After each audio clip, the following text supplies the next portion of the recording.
Good evening, and you're very welcome to Treaty Talk, episode 295, with Tom Clancy, and joined as ever by Matt O'Callaghan of the Weekly Observer and Vale Star newspapers. We've plenty to discuss over the next hour or so. We're going to be talking with Pa Ranahan about football. We'll have the return of the Senior Hurling Championship. We'll have ladies football, masters football, handball, and anything else besides in the world of Gaelic games across Limerick. Camogie, of course. So do stay tuned, and we'll be starting with football momentarily. The impression of the game you get out of it, what you put into it's like a walk of life. If you're good enough, go out and get it, no more about it. But not so much control in the centre of the field from Kilkenny as Richie Bennett sends it high and over the bar. Your mother sends you down to the shop for a pound's worth of goods and she gives you 50 pence. You can't get the pound's worth of goods, can you? Just about kept in. Oh, well done, Johnny Buckley. To do that to Tomas O'Shea, he deserves to score from here. One of the highlights of the Sunday game. Limerick went out there from the word go today. No more about it. They made all the running, that was it. Put the ball over the bar and the back of it, and that's it. No ifs, no buts. Is there much time left? We have a couple of injuries. Here comes Kieran Carey. Carey leading the charge of the right brigade. 45 metres out. He's a chance to score. He's put it hard. He's put it over. There's no sympathy in this game for anybody.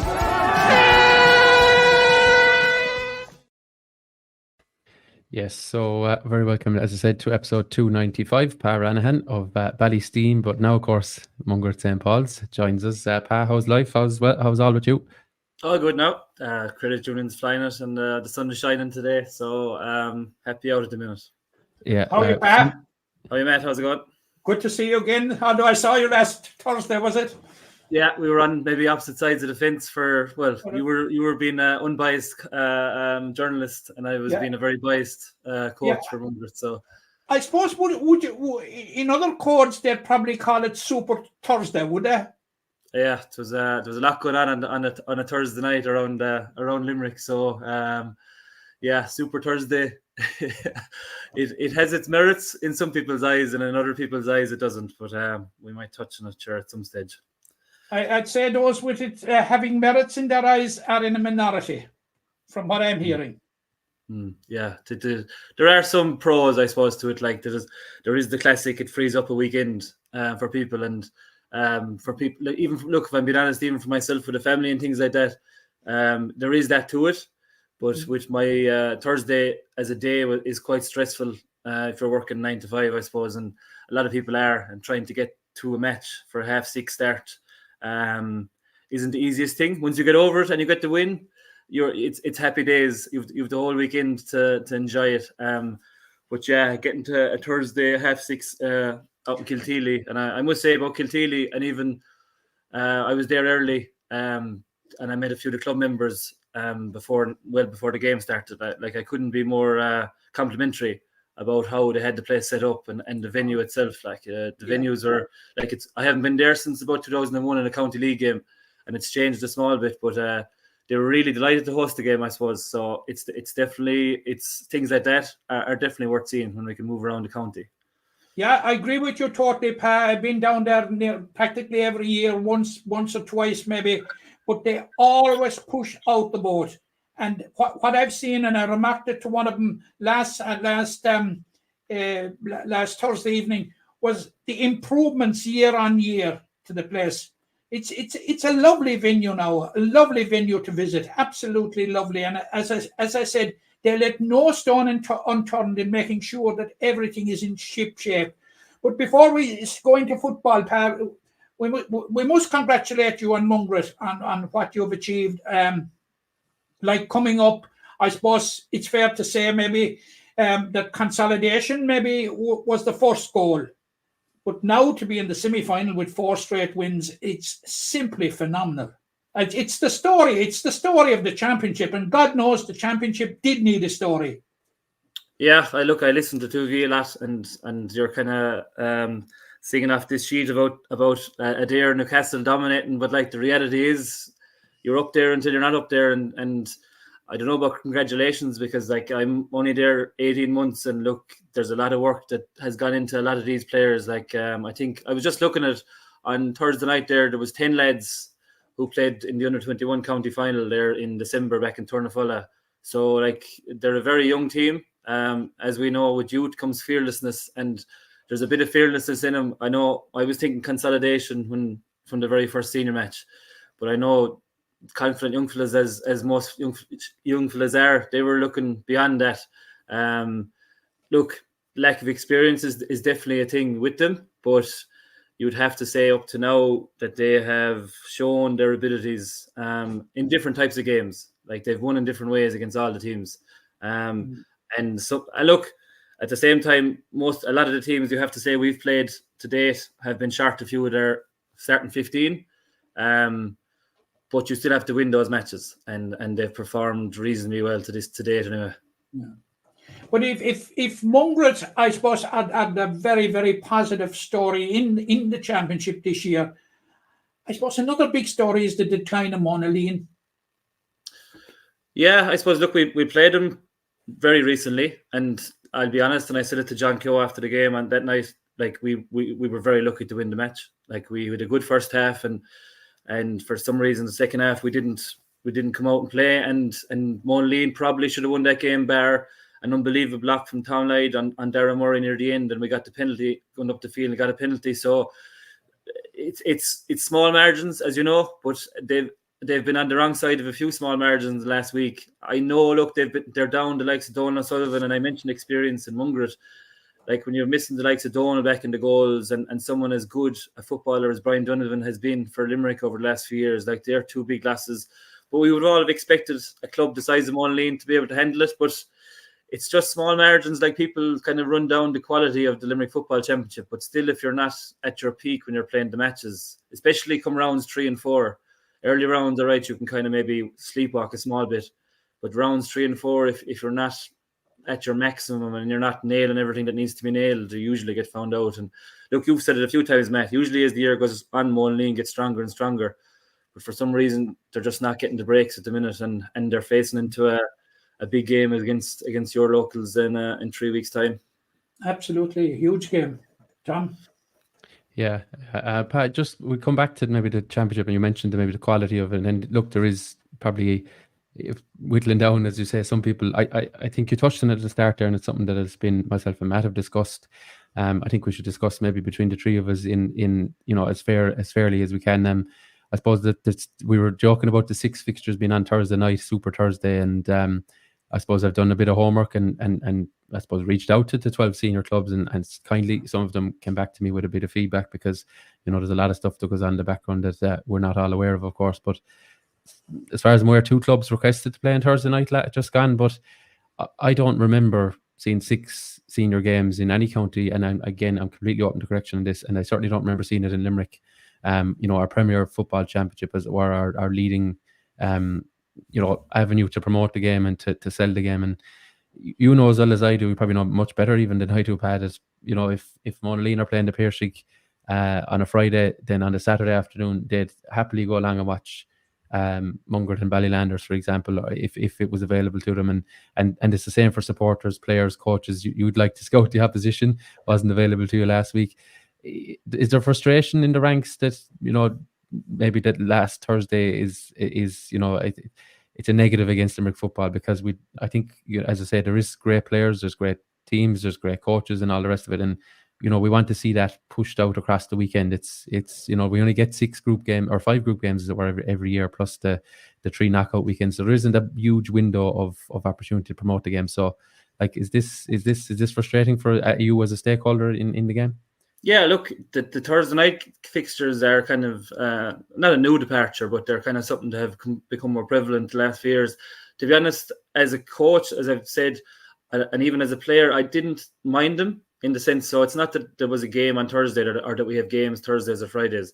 It's, I suppose, this thing of having them all on the Thursday. Like you touched on it there. Coaching hat on, I would have loved to try and get to other games in our group and in the other group, just to see the players that were standing out, to see what the teams were doing, to chat to other people. I suppose it's a small enough cohort that go to these games, and when you have them all on at the same time and the same night, you're going to affect attendances. Even I like I mentioned Kilteely earlier. Like, how good would it have been if our game had been a standalone game of a Friday evening or a Saturday evening, and even a bigger crowd would have been able to see the work that's been done there, and would have the club would have got the benefit of that in the gate, I suppose, and things like that. So, like, when attendances are down anyway, having all the games on at the exact same time is probably going to affect that even more. You mentioned the word there about promotion. Like, having games Thursday, Friday, Saturday, and Sunday spread over weekend is to me that's promoting it. Because it's spread over 4 days. People who want to get to them are there. It's in people are checking social media all weekend for different games, and it helps that way. Like I was up in, you go around the counties looking at games, like, and I've been up to Laois over the years, and they have the games on the Friday, a double header in O'Moore Park, and they have another one on the Saturday and another one on the Sunday, and they're great occasions. Like, they're actually really good occasions outside of the football that's on the field.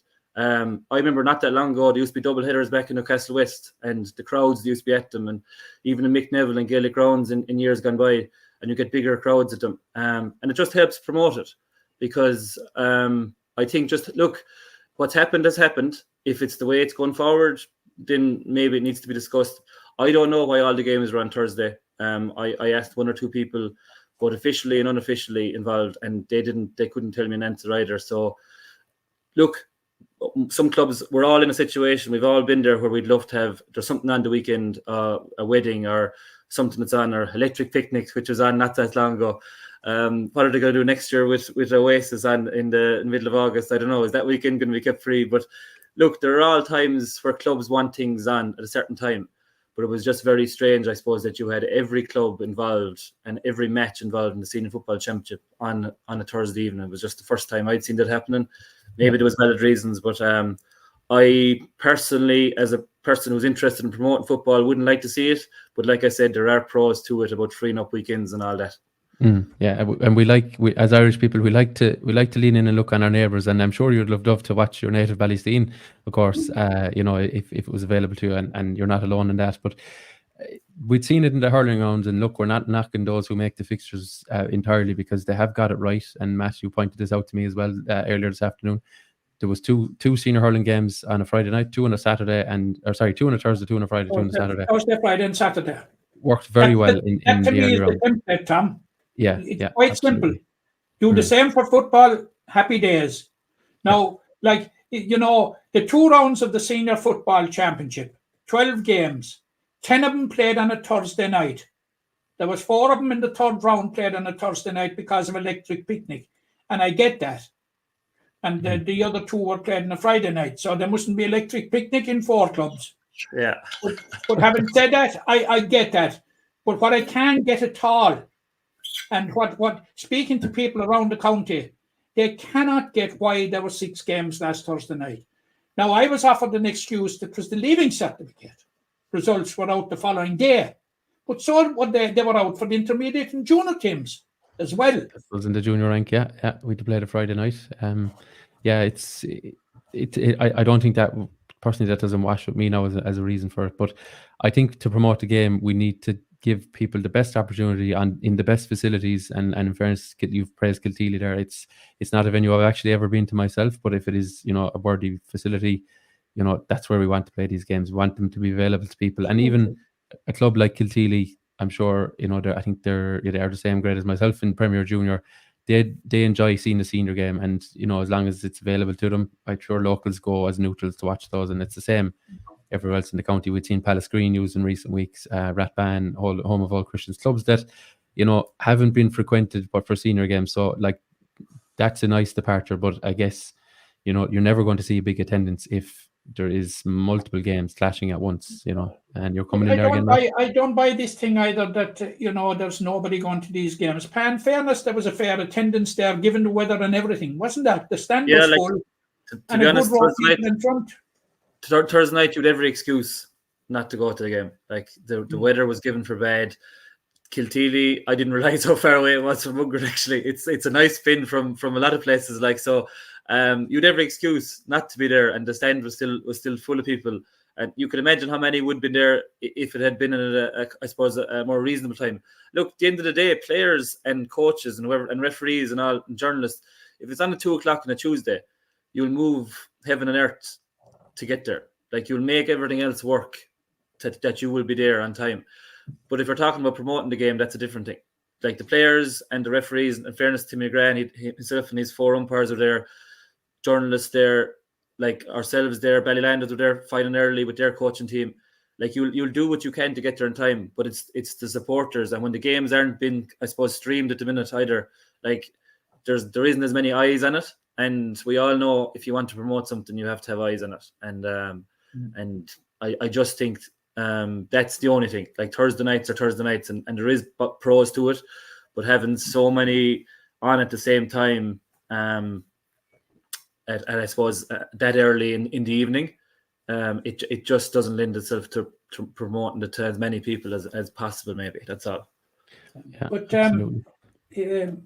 I just don't know. I'm not entirely happy with the structures of the championships. I'm certainly not happy, and this is an old chestnut that I've been peddling for a long time. I'm certainly not happy with the intermediate football championship. Now, take for instance in the final round, in Group 2, you have Galway, Rathkeale and Clahan vying for the semi-final spot. All 3 are through. And you have, at the other end then, you have Palace Green, Crecora Manister and Glyn with 2 points each after only beating one another. Can I just interrupt? I don't think that type of structure is fit for purpose. Yeah, I've just noticed on the results page beside me here, Clahan versus Palace Green, which was played last Friday night. I believe was blown up early. I'm led to believe it was blown up around about 15 minutes earlier, and the result has been changed. The result was inputted originally as something like a 10-point victory for Clahan, and the result has now been removed from the website. So the result is down as no score apiece. So there's probably a bit of a backstory there that we don't have to hand, but there's certainly maybe something going on there, because I'm very positive in terms of my accuracy in saying that the game was blown up early. So that's a slight tangent on that. But you're right, Matt. If we would take it that result was to stand and Clahan were to have won the game, which I suppose we originally thought they did, you were left with 3 up and 3 down, as it were, and 3. So what would you like to see differently done in a championship like that? So. I honestly think that we need in the football championship, and Jack was a great proponent of this when he was in your chair there. We should introduce something like the Premier Intermediate Hurling with 8 clubs. Yeah, because let's face it, there are not 8 clubs of intermediate standard, and I've made the point there. It couldn't be more crystal clear. Now, it's not much better in Group 1, but slightly better. If you're to have a competitive competition, it needs to be restructured. But are we happy? Are we all happy? Are you happy, Pa, with the structure of the Senior Football Championship? Because, we had a morbid fear when we started out here this year, talking about the Senior Football Championship, that we'd have the same 4 semi-finalists again for another year. We were banking on Mungra to upset that, and they have done it. Yeah, well, I'm obviously going to say it's a great championship now, the way it's run. So, given the results so far this year. But honestly, I'm not that long finished playing, and I don't ever remember being involved in a game in the Senior Football Championship that didn't matter. Like, there was always something on a game. So I think the introduction of the quarterfinals and the top 3 and has meant every game has mattered. And you can't complain of the amount of rounds you get. Fair enough, our league is not good enough. The league we have in Limerick is just glorified challenge games a lot of the time. But there are very few counties in Ireland that have guaranteed 5 championship games. And for every one of those championship games to actually mean something, I think it's a great championship. Now, back to your point about intermediate, the problem we had last year and the problem most teams have is you don't get 5 games. Often you get a walkover, or often you meet a team who's already out of the championship and they're not trying, or they're not, for want of a better word, they've already thrown the towel in and they're kind of looking elsewhere. So I probably would agree there aren't 12 teams in it that are of the same standard. There's quite a disparity between the best teams in it and the teams who are not qualified. Whereas with senior, on any given day, I think most teams can beat each other, like bar Adair and Newcastle over the last few years have shown a consistency beyond everyone else. But I've to be honest, the senior championship I think is very good the way it is as a structure. Yeah, I agree possibly with the structure, but I think there are a couple of teams that have a couple of clubs, maybe as many as 4, that have fallen off the cliff a bit. There have, yeah. Look, I suppose no more than like the only team in the relegation final at the minute is my own in Ballysteen. Like, and look, if you say something about a team that loses, you're making excuses. But I do know, talking to a lot of them, there's been so many injuries, and sure, I wasn't at the match against Kildimo, unfortunately, because we were probably clashing that night. But like, there you go, a whole season changes in the space of about 15 minutes. Like when you're 8 points up and looking towards a victory to start your championship, and then you lose, and maybe you carry that hangover into the next round against Gelty Gales, who are coming off a win. Like, so, yeah. Look, they're struggling with injuries. Belllanders, they're nice. To be fair, I know they were in the 20s final. Was it in December? Yeah. Against Ula, and they have some young fellas coming, but there's a lot there that I would have played against 7-8 years ago. So there's a lot of lads who are warriors that were tipping away there a long time as well, Belllanders. So it is harder for the smaller places. Like, look, the likes of Mungret have population. You would have said the likes of Moline have population too, but there you go this year. So look, it's never going to be a perfect thing. But if you're asking me what I think of how it's structured at the minute, I have never played in the game in the we went up 2009, so, and I finished up maybe 2 years ago. So whatever, about 13 years playing senior, I was never involved in a game in senior football in Limerick that didn't matter, that there wasn't something on the line. And I think that's a good championship in that sense. Now, you can speak about other things, about teams struggling, that's fair enough, but we can't argue with the structure in the senior football, I don't think. Yeah, what makes me think about it is like the couple of clubs that have fallen off the cliffs and seem to be perennial strugglers, and like it is as if you have 2 groups within the 2 groups, if you know what I mean, the top 3 and the bottom 3 in each group. And I just wonder, is it overall for the betterment of Limerick football? Because like there are games like Tom and I have been very adept at predicting the results of the football championship matches. I saw that, all right. Although you said Moline a bit Mungret. You said Moline a bit Mungret, though. I did. No, you were almost right. I didn't. You were almost right. I wouldn't say it to anybody else, but you're watching too much of Treaty Talk. No, and look, you're right, because it was a knife edge stuff. Like, so you are. I know what you're saying. It's often fairly straightforward to call it in the group stages at the minute. Yeah.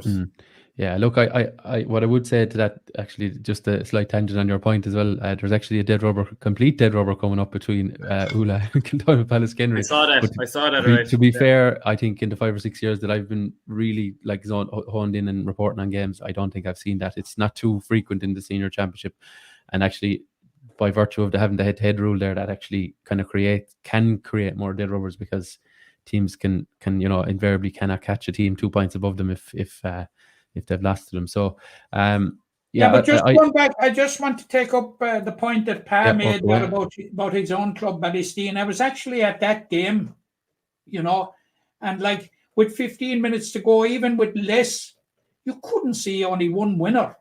Yeah. Like, and it actually turned in the last couple of minutes, actually, really. When Ballysteen were hanging on by a point, and Cahill Downs was it a 45 and a free from the same distance to flip the result, and it seems to have affected Ballysteen very badly, that it was all downhill after that, because I saw Ballysteen playing Gelty Gales last year, and they were comfortable victors over them, and Gelty Gales have much the same team this year. But like, you talk about small margins, and certainly that was one of small margins. And like, it's not making an excuse, but it's going somewhere to explaining why, Ballysteen are in the predicament that they're in. I witnessed it. It just, the whole thing came off the rails in that last 15 minutes. Yeah, and then like the likes of Ballysteen, I've mentioned the injuries. You look at Kildimo since then, and who they've lost.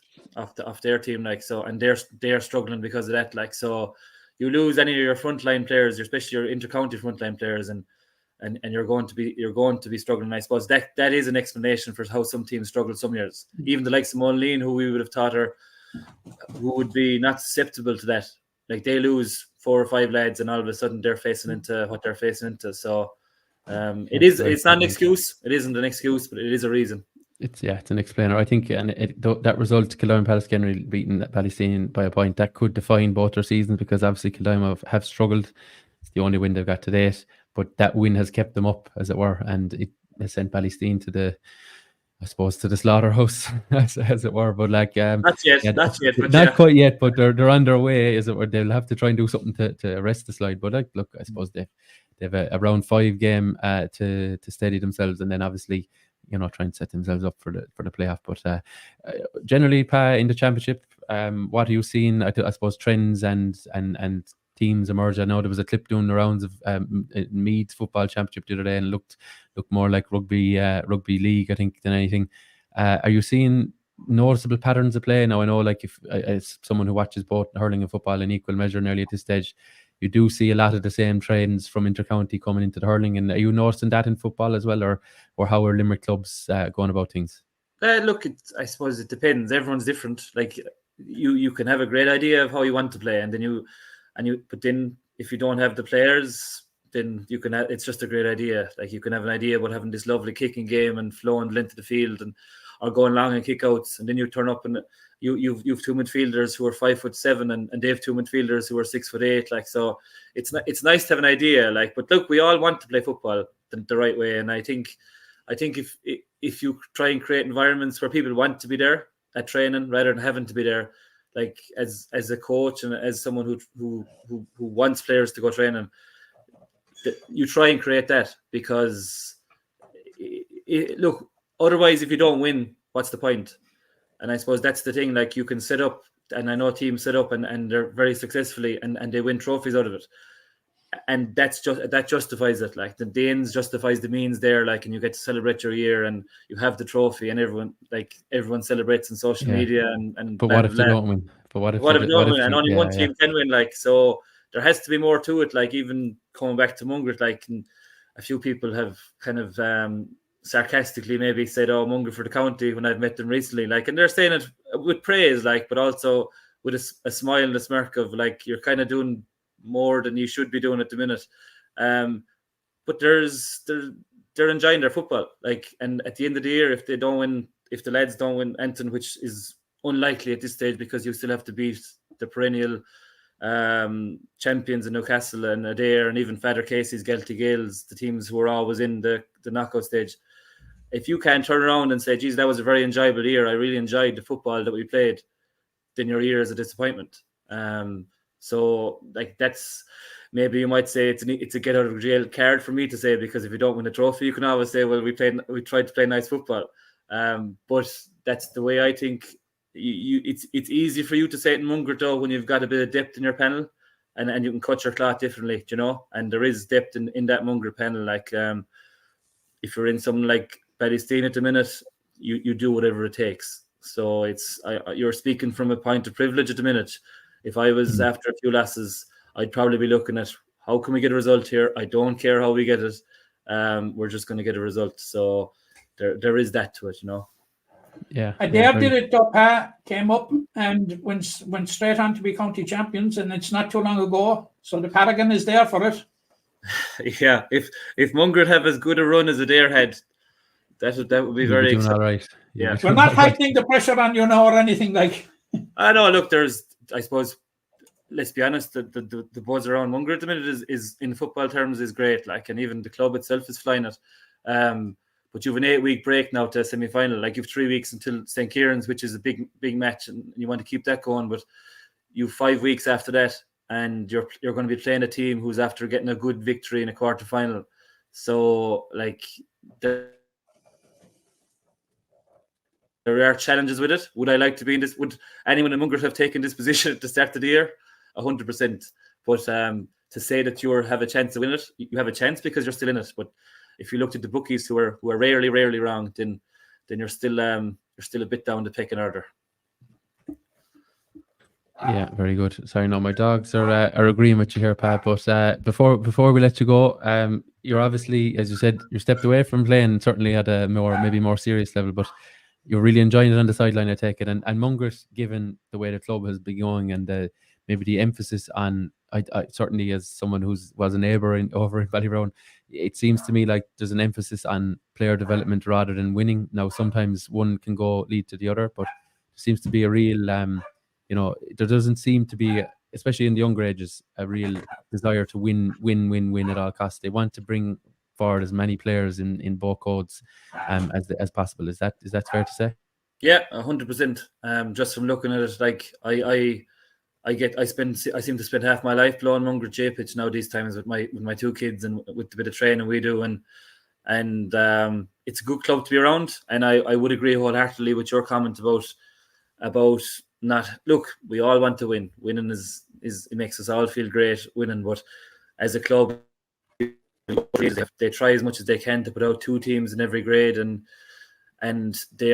we'll take, for example, at under 14 level, they'll have an under 13 team playing in as the second team. And if you have a very good 13-year-old, they're not shoving a 14-year-old out of the way in the first team to let him play. Like, so they're still getting to finals and they're still getting very far in competitions, but they mightn't be winning games that they maybe should be winning if they put all their best players on the same team, But down the road, they're feeling the benefits of it. And even, I think Wednesday night they're in the Premier Minor Football Final, which speaking to club members was kind of unexpected because the 17 team won last year, but it was the level below Premier, was like the A level, and they have quite a lot of 17-year-olds playing Wednesday night. So look, they're doing a lot right there. Winning is definitely not everything. When you get to adult, it does become important, but as a club, look, when you have someone like Donald Fitzgibbon at the top of something, I think that is a big thing because he makes sure that everybody gets the same chunk of the pie as much as possible. And we've won matches with the football last year, and he's come into the dressing room to congratulate us and has also said, and make sure you get to the hurling match that's on next weekend to support the rest of the lads if you're not playing. Like, so look, people looking in from the outside, and I come from Ballysteen, which is a very small place, as you both know, and you're making the most out of everyone, and everyone there is pulling their weight, and it's a great place to be.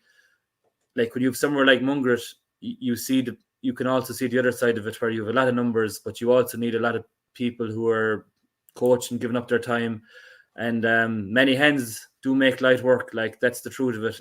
But when you have someone driving it like Donal and the other committee members, it's more of a pleasure. And even speaking of Mungret, you have someone like Kevin O'Hagan as manager. Like, it's a dream to be as a coach involved in there because they're so organised with everything. Yeah. Before you go, can I ask you just one question? Because I think maybe the last time you were on with us, you were very, very critical of the fact that the Munster Under-20 Football Championship continued to be a knockout. That has changed since, and thankfully we picked up a bit of silverware in it. Are you quite happy with the change in the Munster Under-20 Football Championship? And it now leads on to an All-Ireland. Yeah, no, brilliant. Like, it not before time. Like, I think it's just it's excellent because it gives you games at a championship level. Like, there was those pre-season competitions, they were there, which were good as well, but they didn't carry the same weight that a championship game carries. You still have the opportunity of getting out of the group and playing the big guns in Cork and Kerry.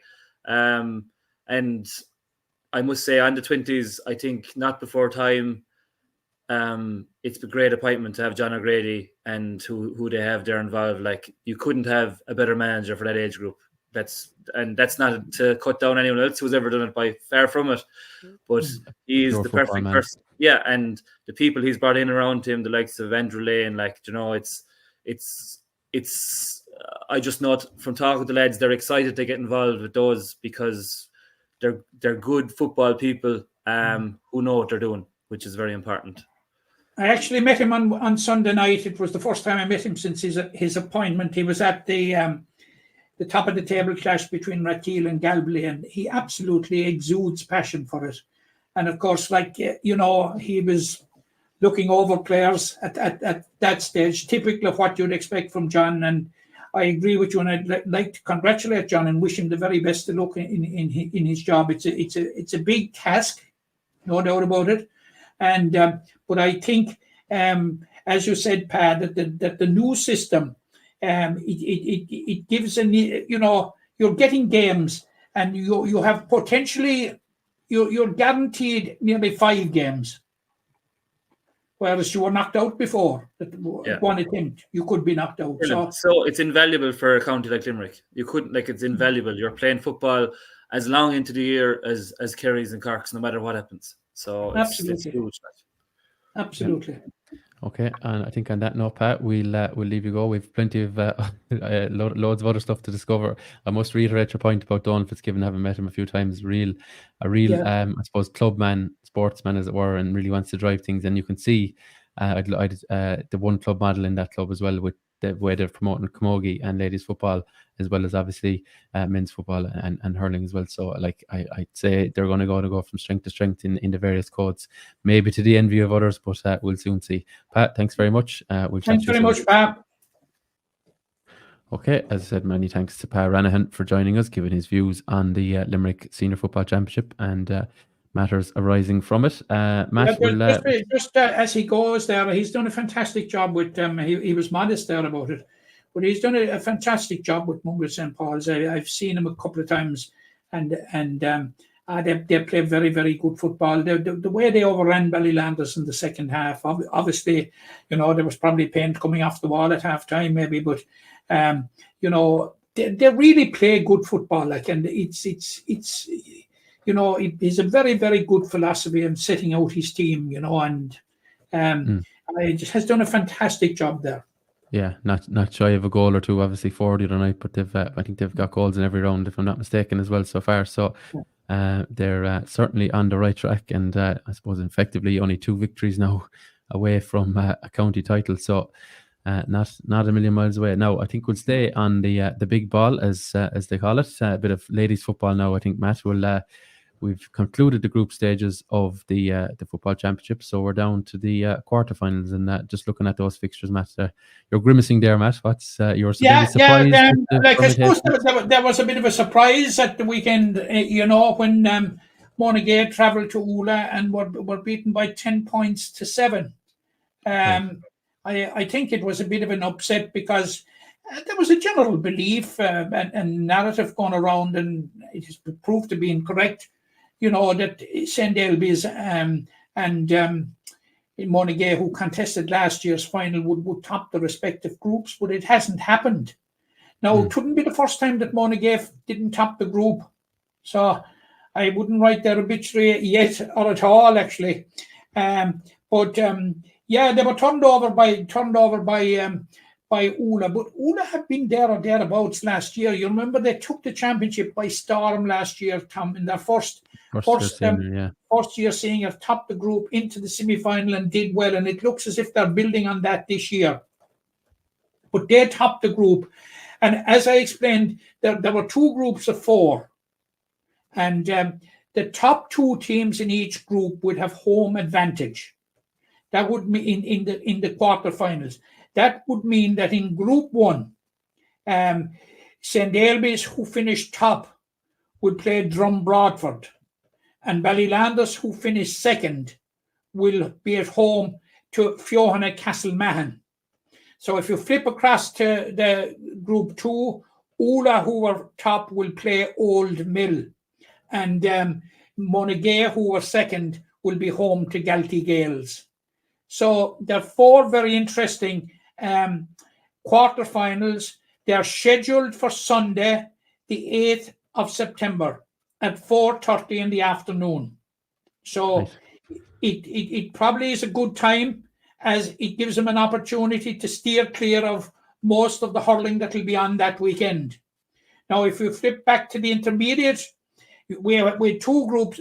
I should have said that the winners of the 4 semi-finals, the winners of the 4 quarterfinals will go into the A championship, and the 4 losers will go into the B championship. It's no one's last day out, as it were. No. As they called it in Brexit, there's a backstop. To be But, championship, but no one yeah. wants to be, but someone will end up, of course. But Yeah. Now the intermediate championship wasn't as easy in that there was 4 clubs in one group and 3 in the other, and it finished. The format was that the team that would finish, which I think is very fair, top of the group of 4 would go directly to the semi-final, and that happened to be Nakani. Yeah. So the other semi-finals will see Father Casey's, they're playing St. Bridget's, Adair are playing Maru Boher, and Mungret St. Paul's are playing Athay. Yeah, and the And team like you the listed senior for- championship, yeah. they're all fixed for 4:30 on Sunday, the 8th of September.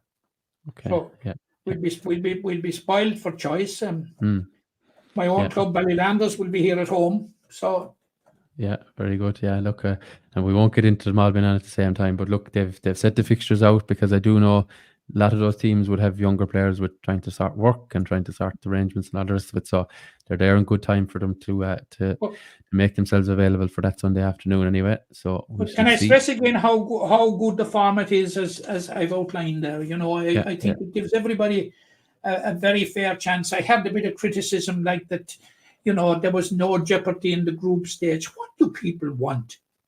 Like, they would get, all clubs were guaranteed 3 games in the group stage, and they were guaranteed a knockout game. Yeah, and here's their jeopardy coming now on the 8th of September, and plenty of it. There's loads of jeopardy now. Yeah. All the jeopardy they want, Yeah, no, absolutely. It's an exciting time, I'm sure, ahead for the, I suppose. Yeah, we're looking forward to it. Really, it's going to be good. Yeah. So as you say, in the intermediate, Knockany waiting in the wings for. I think it's going to be the winners of Adair and Maru Boher will face them in that semi-final. So we shall see. Just talking about Nakani, the 2022 intermediate championship final, which was played in Capamore. Yeah, Ula defeated Nakani in that. In very poor weather, I believe, as well, if memory serves me correctly. Yeah. Well, the sun wasn't splitting the rocks, but Ula were, I think, turned in one of their best performances that day to win the championship, and they did. Ryan got a couple of goals and was the captain, and but we see how Ula have progressed. What the win has done for them. Not that Knockany have regressed, but Knockany have a very, very young side now. Yeah. They're after being very, very successful coming up along through the various age groups and mainly at A level. So, they were top of the group they were top of their group and into the semi-final for a reason, Tom. Yeah, absolutely. Yeah, so they're going to have to wait beyond the 8th of September, but they'll know their opponents in just a couple of weeks' time. Okay, Matt, we still have loads and loads of items to discuss on this week's podcast, and I'm sure plenty of our listeners tune in for the hurling chat, and that's, I think, where we'll go next. And we turn now to the return of the Bansecours Hospital Limerick Senior Hurling Championship. So round 3 now, Matt. This is we're getting closer and closer, obviously, to the business end, and it's normally a week where things can change considerably, probably especially in Group 2, but we'll start at Group 1. We have 2 teams sitting on top. They meet. That's Na Piarsaigh and Doon. We have 2 teams in the bottom who also meet, and they're pointless. That's Mungret and their neighbours Patrickswell. And then we have 2 teams in the middle, Kilmallock and Ahan, who 1 win and 1 loss. So it's set up very, very nicely, I think, across these 3 games. Set up very, very nicely. And as you said, and we saw it in the football, round 3 is when things start to happen. Like, you've the shadow boxing over of the first 2 rounds. You've had a break. You've had time to analyse, where clubs have had time to analyse what they were doing right and what they shouldn't be doing and what have you. So this is going to be a very, very interesting one. And I suppose you start at the top, and I'm really looking forward to it. And I'm going to it myself. Is the Na Piarsaigh Doon game on Friday night in Kilmallock, which should be a cracker. And you would just hope that there would be a carryover from last year's semi-final, when people will recall that Na Piarsaigh beat Doon in a penalty shootout. Yeah. But Doon have under Derek McGrath have really hit the ground running this year. Like they were good winners over Kilmallock in the first round and backed it up with a win over Patrick Swell. Now it's the second year in a row that they've beaten Patrick Swell in the second round. And you know, they won't want to be reminded of the third round game with Napier last year. They suffered a very heavy defeat in Bruff. 19 points, I think it was in the end. Yeah. Yeah. But the following Wednesday night, less than 5 days later, they bounced back with a win again. That will give you the idea of the resilience and why are we surprised that they showed such resilience in the county semi-final. But now that they have the players back, the like of Richie English and Chris Thomas and Tommy Hayes and Mikey O'Brien, those that were missing last year, you know, they are a formidable force, and I'm really looking forward to it. And it's going to be a real test of Napier. And Shane O'Neill and his management team will be delighted, I suppose, to be getting this kind of a tough test at this stage in the competition. Yeah.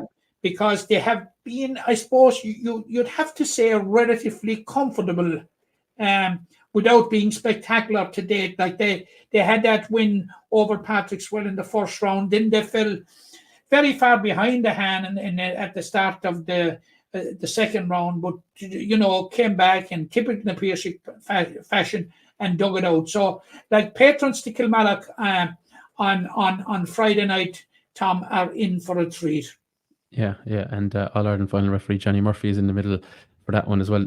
Doon have scored 6 goals in the 2 games, Matt. Like, so, you know, people would maybe associate Derek McGrath's teams maybe with a defensive element, and I don't think there's no question that they're playing with a sweeper or 2, but whatever way they're doing it, they're managing to carve open teams as well. They scored 220 against Kilmallock in the Gaelic grounds and 414 against Patrick Swell. Like, so I suppose they're trying to find that balance. Last year they were wide open at times, and they were probably overly reliant on Adam English. But early signs that they've you know, a much greater spread of scores, and they've probably, you know, plugged a few holes at the back. So like, you'd be confident for Doon, but you know, it is relatively still early days in this championship. Oh yeah, it's an opportunity, as I said, now for Napier, you know. But it's also an opportunity for Derek McGrath to test himself against the best that's in Limerick. Yeah, it sure is. And for his side, and it's going to be a very, very interesting game. Yeah. We'll come to predictions after we look at Group 2, but just to run through the fixtures, Thursday evening, Kilmallock versus Ahan. That's in McNeville Park. This could be a very, very interesting one. Ahan have traditionally made life difficult for Kilmallock. Yeah. Now I saw Kilmallock in the second round against Mungret St. Paul's, and I have to say that, Tom, that I'm disappointed with Kilmallock insofar as that in the first round against Doon they shot 18 wides, and in the second round they tried to emulate that by shooting 16. So you're talking about the scores that Doon are getting. You know, when you talk about Kilmallock, you're talking about the scores that they're not getting. You know, in that if you shoot 34 wides in 2 games, Tom, you know, you have a problem. And I have no doubt that Peter Queally and his management team and the Kilmallock team, because I was speaking to some of them and they were really concerned about it, that they will be relieved and happy to have had the 3 weeks to address that and try and rectify. Now, Ahan, I've been saying this now for the last 2 or 3 podcasts that we've been speaking about the county championship hurling. You know, they're only a whisker away from getting that second win and getting into the semi-finals, you know. And, you know, it's going to come sooner or later, because if you look back last year, Tom, they were so close on a couple of occasions, just missing out. And in particular against Patrick Swell. I think this is going to be a very, very interesting game. And like, you know, if there's a game maybe for an upset, this might be it, you know. But I'll give you my prediction later. I'm not saying there will be an upset. Yeah. But I'm putting a but. Yeah. And are coming, you feel? Yeah. They're going to be close. Look, you talk about the pitcher going to the well, it's like, sometimes it has to come from, like, there's, I don't know, they've certainly been unlucky, Tom, that they haven't been in a semi-final or in a quarter-final. Yeah, Sorry. yeah. Snuck into fourth, yeah, and I think last year was an opportunity missed, but they still have time to turn that around for this season. The last game, this is a huge game for both teams because just to remind anyone that's unaware, 4 of the 6 go through. These 2 are not in the 4, as it were, and if they're defeated, they'll be even further from the 4. So Mungret St. Paul's and Patrickswell. I'd say the last time this was a senior fixture match in hurling was, I don't know, late 80s, early 90s. It was probably when we had the old divisional system, I'd say. Even though I wasn't, I missed out. I think Mungret, was it early 90s they were relegated. So we're looking at this from the context. They're next door neighbours now. I know traditionally Patrickswell and Ballybrown are great rivals, but like they're only, if you're from Patrickswell and you're going in towards the city, you have to go through Mungret, Raheen, Dordile, St. Paul's area, like so. They'll know each other through school and work and college and everything else. So is this an ideal one for Mungret, as I suppose they're going to be the underdog all season, and this is another tricky one for Kieran Carey and co, because they have nothing on the board to show for their effort so far. So they really need something to click here on it's on Saturday evening, I think, isn't it? Or Friday. If you're from Patrickswell point of view, you'd be saying, look, right, we've played the 2 unbeaten teams in the competition, and but your hat must go out to Mungret, Tom. They've lost both games by a single point. Yeah. Talking about fine margins earlier, yeah. You're talking about fine margins. You're taking, a shot that was taken that shouldn't be taken and it went wide. You're talking about a free missed, and look, it's the finest of margins. It's a classic example of the finest of margins that how little it would have taken to flip it, and we could be talking about him in 4 points. Yeah, going as well as their footballers nearly. But it's going to be a difficult one because Kieran Carey will have his side very well focused this week.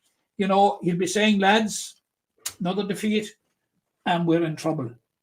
Yeah, big trouble, and it will certainly heighten the importance of their games to come with a hand in Kilmallock. But this is going to be very close. Mungret, like they've lost to a hand and they've lost to Kilmallock, but this is the nature of Section A, in the hurling championship, and rightly so, in that the games that they have left are against Patrickswell, Doon and Pandapirshi. You couldn't write for a more difficult run in. Yeah. Can we get last year's county champions finalists and beaten semi-finalists, please?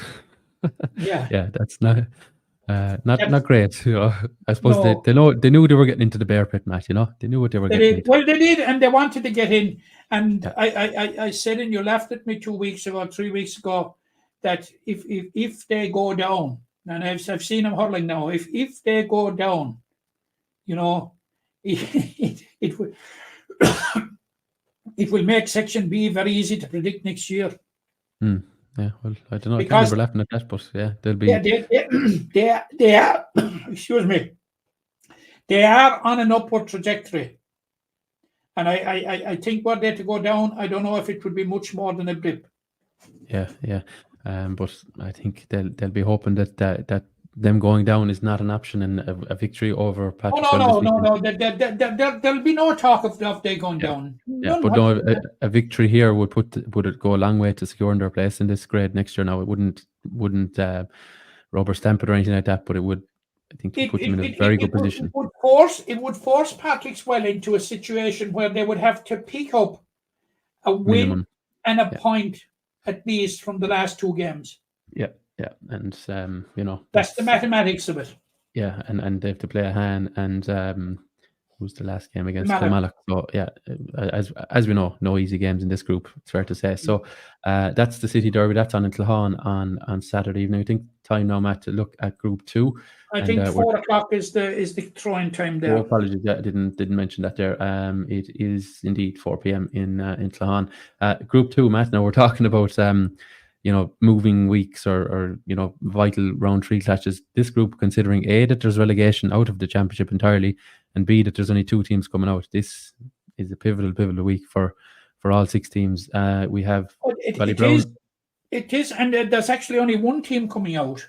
But two to continue in the championship as well. Quarterfinals. Yeah. And I was just looking at it in its totality there during the week when I was preparing the preview for the new paper, and it could, this weekend will certainly be very defining for some teams. It will be defining for Ballybrown, and it could also be the defining for Adair and Mona Leon, who meet. And very, very interestingly, they meet on Saturday evening, and that's my game on Saturday evening.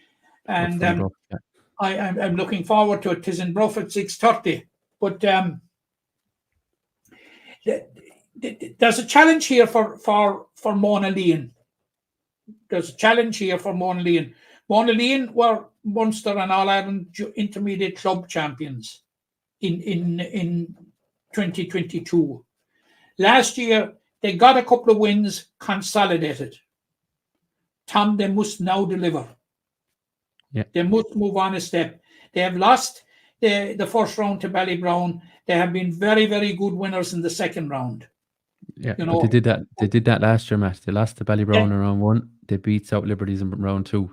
Yeah, but Tom, take the next step. What they did after that, and Mona Leon need to be winning this game if they're to make a statement of intent. Yeah. You look on the other side of the equation, and Adair are to win this game unless they want to be in trouble. Yeah. Oh, they'll be in serious bother here if there's another 0. We have to cite their names. There were 2 defeats from 2 so far, and not looking. It's very hard to look good while you're losing, but not shining at any stage really. And obviously now, as people well know, down Willie Griffin, one of their marksmen, like they need to rattle the cages of Mona Leon here and show what they're made of, because they haven't in the 2 games to date. I think that's fair to say. Absolutely. I saw them the last day when they were beaten by Drummond and Clacka. And to me, they were a disappointment. Mainly my disappointment was that they weren't the Adair that we were used to. Yeah. Because we're used to Adair being very, very, very competitive, playing good hurling, and not that they didn't play good hurling. They certainly tried their best, and but they were second best to Drummond and Clacka. There's not any doubt about that. So it's a real tough task, and the biggest challenge here, Tom, is to Mona Leon. Yeah, Mona Leon have got to make a point on this occasion. If they're to build on the All-Ireland success, build on consolidation of last year, consolidation this year, they need better than that. Yeah. And their 2 wins last year were over the bottom 2 teams. So, that's, I suppose, as you say, a statement here and try and kick on up the table. So that's Saturday's game. Before that, on Friday, Drummond at Lacka put their unbeaten 100% record on the line in Newcastle West when they faced Kildare and Pallaskenry. Now, Kildare, very lackluster in the defeat to Ballybrown, didn't strike the cards that they've become used to at this level. Big week again for both teams, because Drummond at Lacka win this, like they're putting distance between themselves and the chasing pack for a top 2 spot, and obviously Kildare being one of those, like they'll put 4 points between the 2 sides. Like this, that's big. That'll be big news for Drummond at Lacka if they can keep this run going. It would, and like Pa referenced it there when he was on with us talking about football, about the problems that the inordinate level of problems that Kildare and Pallaskenry have had this year with injuries. And Like it doesn't look like abating anytime soon. Like you've had Peter Nash playing through the pain barrier, to turn out for his club, and there's huge credit to Nashy for it, But Tony McCarthy is unlikely to feature. Cahill Downs is unlikely to feature. There's a doubt about Larkin O'Leary. Big names, Tom. And it's a question: can they carry without him? Because they're up against the Drummond Athletic side that are on a high. Oh, Make no mistake about it. Brimming with confidence. Absolutely, and why not? Why not? You're after being promoted as intermediate champion, Premier Intermediate champions. You've won your first 2 rounds of the senior championship. Like, possibility of relegation gone, consolidation gone. You could say it is nearly three free hits from here on in. And they will target next Friday evening's game as one. That they can take a giant step towards getting a quarterfinal place. Yeah. Oh, yeah. And from what I've seen of them, they're quite capable of doing it. They're so well organized, and then there are players like David Reedy, he's just a scoring machine when it comes to this. You've Keane Scully at centre back, locking the defence. And the likes of Peter Ryan, Mike Reedy with vast experience, James Kelleher in goal. They're not short of experience, and then they have a whole crop of young players. Like, they had 5 on the Limerick under-20 panel this year. Yeah, that's some going, in fairness. Yeah, I've seen. I think, Matt, there's 12 teams. I've seen 8 of them at least once, and I saw Drummond at Lackey against South Liberties. And look, we know South Liberties are struggling, but it was the biggest team performance I have seen so far. Playing as a team, playing to their strength. Absolutely. Going to the well for each other, and I think there's a lot to be said for that, and it's a nice model to follow, because they wouldn't have the greatest pick of talent, they wouldn't have greatest numbers where they are. Like, they're just a little corner there between Bruff and Brewery and a few other clubs. They're kind of just knotted in there. But I tell you, they know how to play for each other, and they know how to get the best out of each other. That's what I put it to you this way, Tom. You would have no reluctance about parting with your money to watch them. They're easy on the eye. Yeah, very much so. Yeah, and we saw that last year. I covered their Munster intermediate game as well. In where in Clare was it? I'm trying to remember the Clare. Yeah, what was the club? Corofin. And obviously we really enjoyed the Premier Intermediate final that Adrian Breen got the winner right, or David Breen, I should say, got the winner right at the end for them. Very easy on the eye, I think it's fair to say. Okay, moving along to so that's Friday in Newcastle, West Drummond at Lacca and Killowen Palace-Kenry. Killowen Palace-Kenry would certainly put themselves back in the mix with a win here, but Drummond at Lacca could really take a giant step towards knockout hurling on their return to senior action if they can make it 3 from 3. The final game in this group, Saturday evening, 6:30 p.m. in Fedamore, South Liberties against Ballybrown, and 2 teams very much on opposite trajectories so far. South Liberties struggling big time, and Ballybrown brimming, I'm sure, with confidence themselves, having collected those 2 wins over Monaleen and obviously against Killowen Palace-Kenry last time out. So how are you seeing this one, Matt? Look, unfortunately for South Liberties, I can only see it going one way. I've been impressed with Ballybrown. I didn't see him in the first round, but they beat Monaleen. I saw him in the second round, in which I won't say they overwhelmed Kildimo Palace-Kenry, but they were much the better team on the night, and it was a difficult night for hurling. Yeah. And I thought a lot of the things that they did were very, very good. It's a sort of a new look Ballybrown team in many ways, Tom, in that there's a lot of young players coming through and putting their hands up, and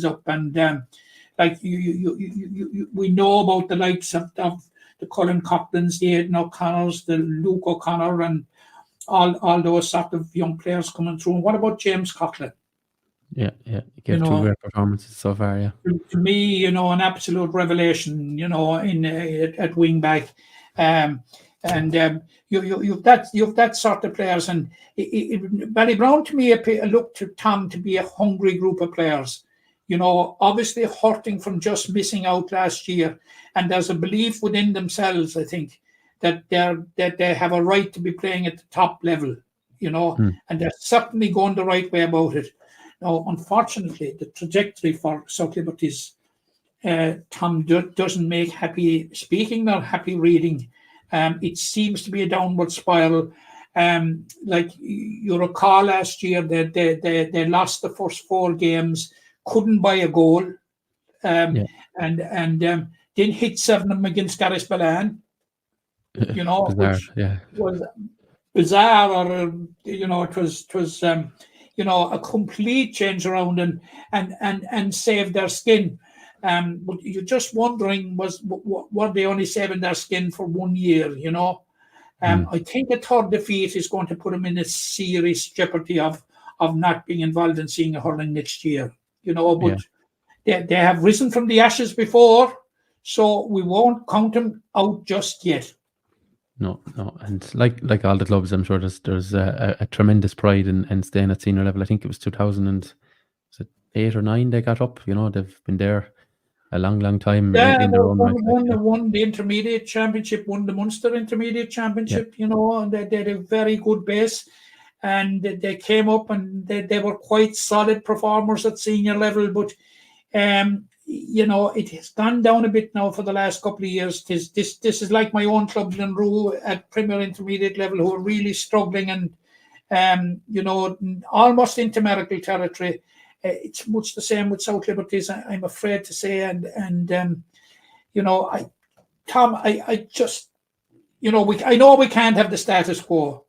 But I just hate seeing clubs going down because, basically they put in the same effort as the clubs that are succeeding, and it's just that they just on any particular time, period, that they just don't have the talent, and but look, we won't write them off just yet. No, absolutely not. Yeah, and they actually won this fixture in this venue 2 years ago against Ballybrown, so there's solace in that, and I think it was Ballybrown they beat to get up senior all those years ago. So. They're not afraid of the white and green of Ballybrown. They're not afraid of the white and green. Yeah, and just as well, like you were mentioning about Ballybrown, and are they hungry? And look, as people know, I'd be affiliated with the club, but it wouldn't be overly involved. So definitely not at senior level. But like, if you look at this Coley from outside, like they have to have been hurting from last year because they were knocked out of a promotion by their next door neighbours, Mungret St. Paul's. The previous year they were knocked out by their other neighbours, Killearn Pallaskenry, and they were ultimately knocked out of the championship last season by a late flurry from, you guessed it, their other neighbours, Patrickswell. So, I mean, if that doesn't sting, those circumstances in the last couple of years, how their championships have ended. Well, it was actually South Liberties who finished them off in 2022. But, losing those tight games to your neighbours, if that doesn't kind of put fuel in the fire, then I don't probably know what does, So I've had only a snapshot of seeing him against Killearn Pallaskenry, but I think I saw enough to suggest to me that, it'll be a very, very good team that will deprive him of the promotion spot.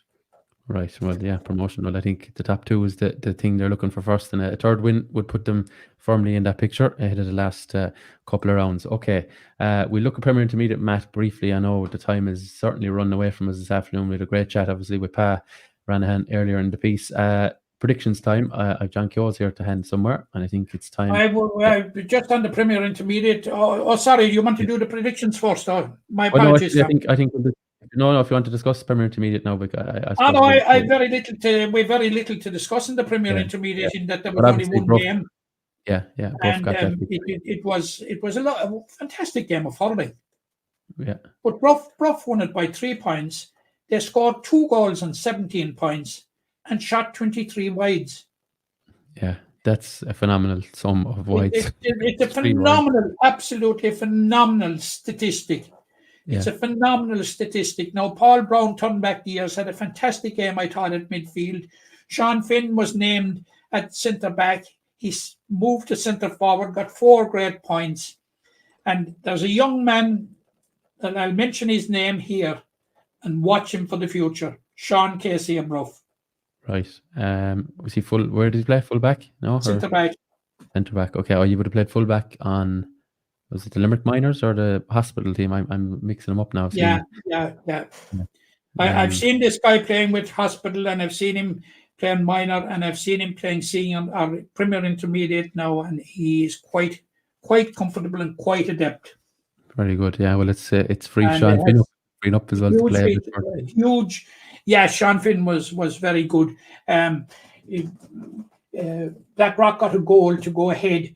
It was great work by Jimmy Quilty. He went on a searing run right through the defence, passed it off to Barry O'Shaughnessy in the right corner. Barry O'Shaughnessy made progress in and sent a powerful shot in, which Eric Finn blocked, and who was there to finish it but Jimmy Quilty. Great work. Within 2 minutes at the other side, Sean Finn, not to be outshone, did the very same thing, cut through the middle and perfectly released over the top to Michael O'Riordan to finish to the net. It was a most enjoyable game now, and some very, very, very good hurling in it. And I'm saying it all the time, Tom. The Premier Intermediate Championship in Limerick never fails to deliver.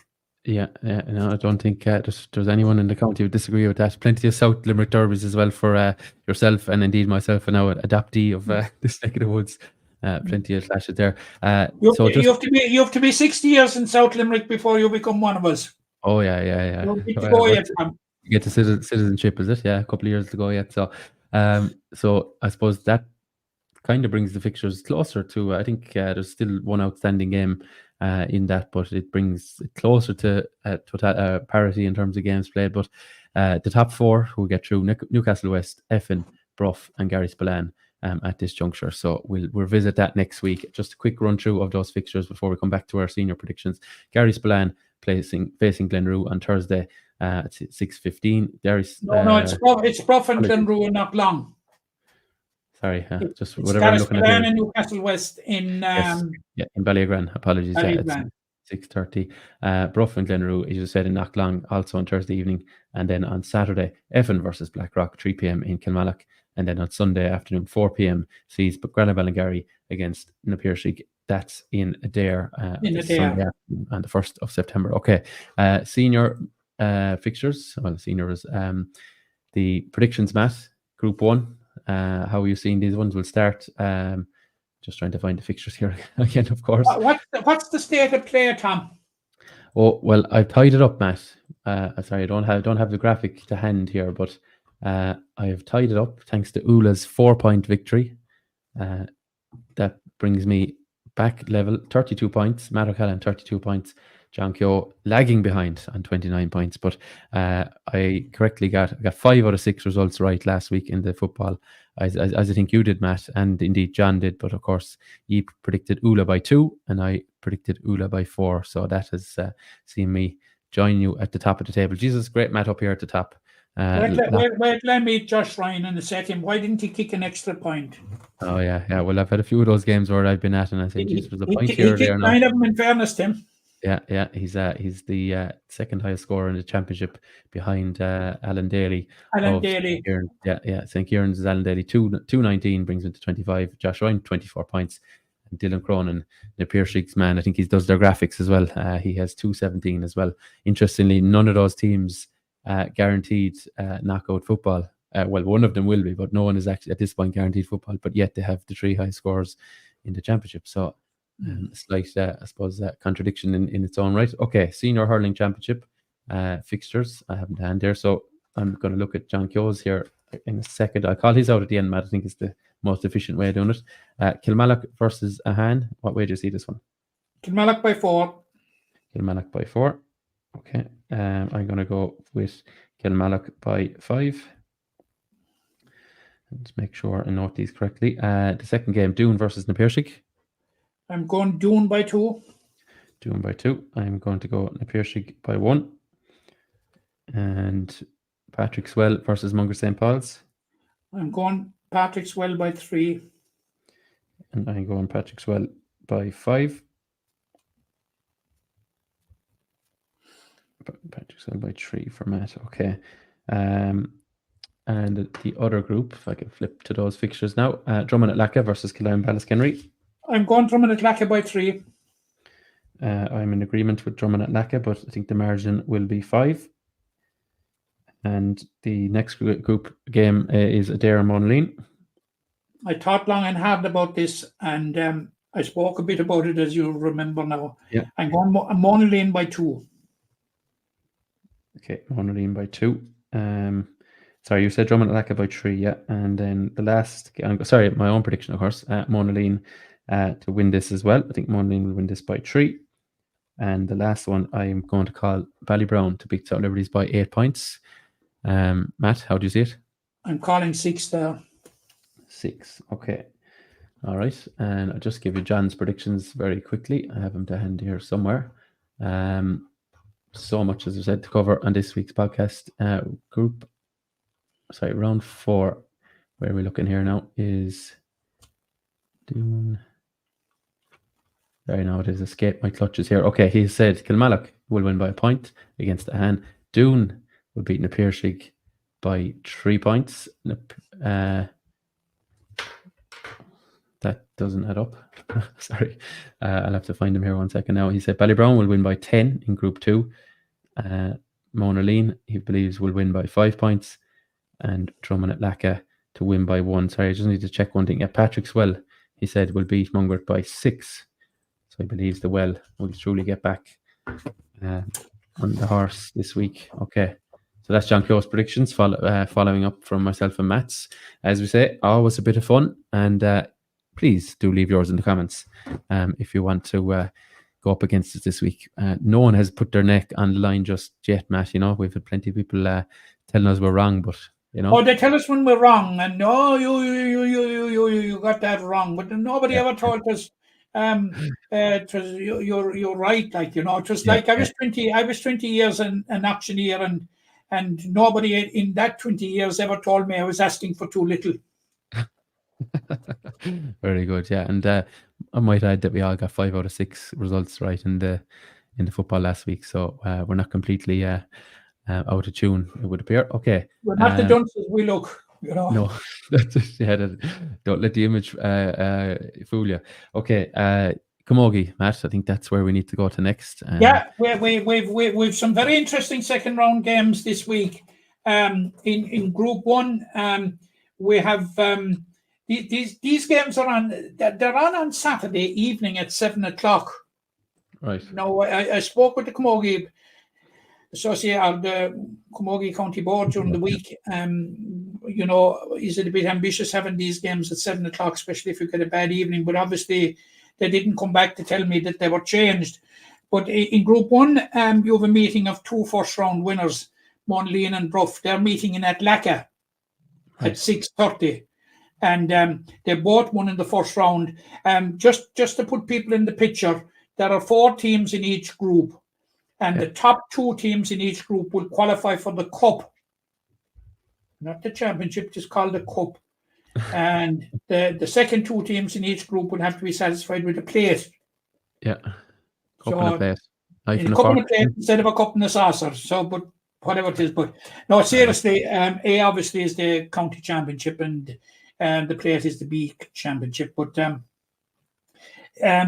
Monaleen and Bruff were winners in the first round, and you know, obviously whoever will win this one will be in pole position to be in the cup semi-final. And the other game in the group is between Crocora and Napirsig, who both lost in the first round. So you'd have to say if the winners of the meeting of the winners is going to be guaranteed a cup semi-final place.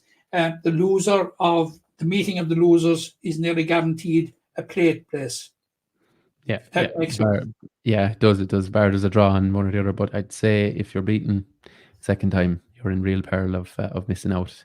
And you'll have to settle for the B championship. Yeah. Now, Group 2 is very, very interesting, and I flagged this a couple of weeks ago because you have 3 of the top teams: Newcastle West, Kilidi, Ahan, and Adair. Now, Newcastle West had a huge win over Adair in the first round. Ahan defeated Kilidi in the first round. They meet on Saturday evening.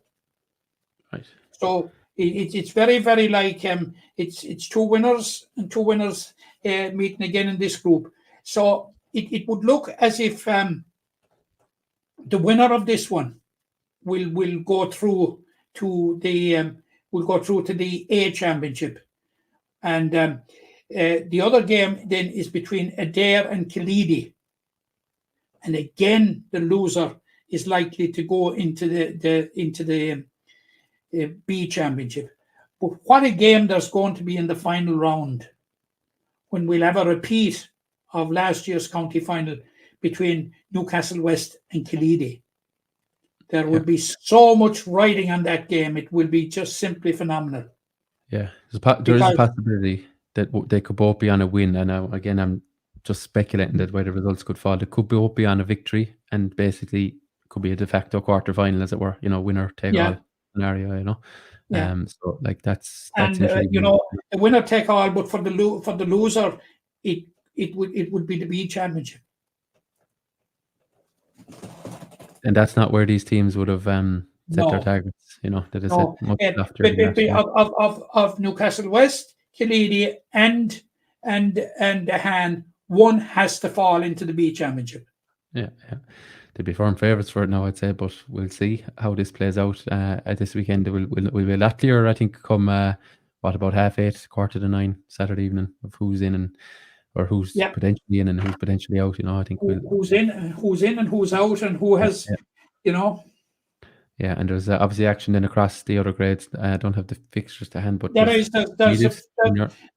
a full list of fixtures in the Camogie Championship this weekend. Intermediate, Junior A, Junior B, and 12-a-side. There's a full list of fixtures. They're all out, so all across the county. Yeah, I'd say the best place to catch up on those Limerick Camogie's social channels. In fairness, Emer does a superb job. So check out where your club is playing. And, I'll have them all on the Weekly Observer tomorrow and on the Vale Star Thursday. Of course, yeah, you can pick that up too. Yeah. How much is it these days, Matt? Only a couple of euros still. You're still churning it out for a very nominal fee. So if we do say so ourselves here, don't be afraid to pick that up either. Okay, where else have we to go this week? We've covered plenty there. We've covered, as we mentioned, ladies football already. So we must mention Martina McMahon. I was going to say handball, yeah. But when we spoke last week, Matt, she had one world title in the bag. No, she's two. She went away and added a second, as you do, two in a couple of days. It's absolutely phenomenal that Martina McMahon should return from a very, very serious back injury, which she incurred when playing soccer. She's an all-round sports person, She was an extremely, extremely good camogie player and would probably play senior with Limerick had she stuck with it. But congratulations to Martina. It's absolutely fantastic. The handball, the softball, and to win both of them after coming back from injury, because you can just imagine the effort it takes. Like, you need to be really in the whole of your health, but it gives you a sense of the resilience of Martina. Like that, first of all, she fought and beat that injury, and then she fought and beat the rest of the world at the World Handball Championships. Absolutely, simply phenomenal. I'd say sweet as well, Matt, to win it in her home county, because I know I don't know where these are normally held. This obviously can change countries, but they change countries because you wouldn't always have the support level, of the Limerick folk or your club mates or your neighbours and all that. So they were all eligible to cheer her on in person, which is it just makes it all. Yeah, there was an attendance of 1,000 at the final. Yeah, outside Newell, yes. But Tom, we've great sports people in Limerick. Martina McMahon is right up there with him, and it goes somewhat unfortunately under the radar, and maybe we're all guilty, that do not promote her achievements more. But I'd say if we were to list, Tom, her success, we'd be here until Sunday. Yeah. She has achieved so much on the national and world stage. Absolutely. We have a true, real sports star among us. Yeah, and I think to reiterate your point about the injury, like we do see people coming back from injuries in team sports, and that is not to be underestimated. But to come back in individual sport, because if things aren't going well, you can't substitute Martina and put in whoever else it is. It's complete solo. That is what makes it superb. Absolutely superb. Yeah, 2 world titles in UL last week. So heartiest congratulations to Martina, and more success, I'm sure, not too far away for her. Now that she's back in what appears to be full health. Matt, I think in the hour and 20 odd minutes we've covered so far, we haven't covered the Masters, and unfortunately our Masters footballers, Tom, bowed out in the semi-final. They were beaten in Ballinasloe last Saturday by Cavan by 12 points to 1-8. A single point in the Spirit Cup semi-final has deprived us of the opportunity of making it back-to-back Spirit Cup successes. But, one door closed, another door opens. We have the start of the Masters Hurling Championship. It's starting this week. Limerick are out on Saturday in Newtown Shandrum at 2:00 when they take on Cork. Right. We wish Paul Butler and Mike Flynn and then the backroom team the very best of luck. They've put an awful lot of preparatory work into it. They have played a lot of matches, and I'm finding it impossible to get any take on what the Cork team might be like. Okay. But I saw the Tipperary team, and it's a team of players adorned with All-Ireland medals. Yeah. Mainly drawn from the 2010 All-Ireland winning team. Right, okay. Chance for a little bit of early, I suppose, I say this in jest, of course, a little bit of retribution for this Cork stop on the drive for 5. The Masters can exact the first shot across the bow back against the Rebels. So I think we'd love to see a Limerick win there, I think, to get the show back on the road, as it were. Yeah, but, it's on at 2:00 on Saturday. It's unfortunate that it's clashing with so many of the county championship matches. Because I didn't see the footballers playing this year. I got to see them playing 3 or 4 times last year. Right, yeah. And it's just a question of scheduling. And I don't know whether it's... I just don't know. But always there seem to be clashing with a county championship match, either in hurling or football. Yeah, and it's the case here. But look, wishing the lads the best of luck for that game and indeed the season ahead. Congratulate Anthony McCarthy and his football team. They have been warriors. Like, they won the Spirit Cup in their first year, got to the semi-final, beaten by a point this year. It's a fair performance. It is, yeah. And I think they've had a fair innings of 6 or 7 months at it. They're not just turning up to play. They're doing regimented training and all the rest of it. And absolutely, narrowly beaten in a couple of games as well. So things could have been very, very different for them this year. Okay, Matt, I think as the clock ticks on towards 90 minutes, not a soccer game, we're gone well over the allotted 70 or 60 as we normally have. I think we've covered it all. We do thank you as ever for your for listening and tuning in. Don't forget to leave your predictions for the senior hurling games in the comments below. We'd love to hear them, and do let us know if you have any views on any of the topics discussed in this week's podcast. We shall chat to you all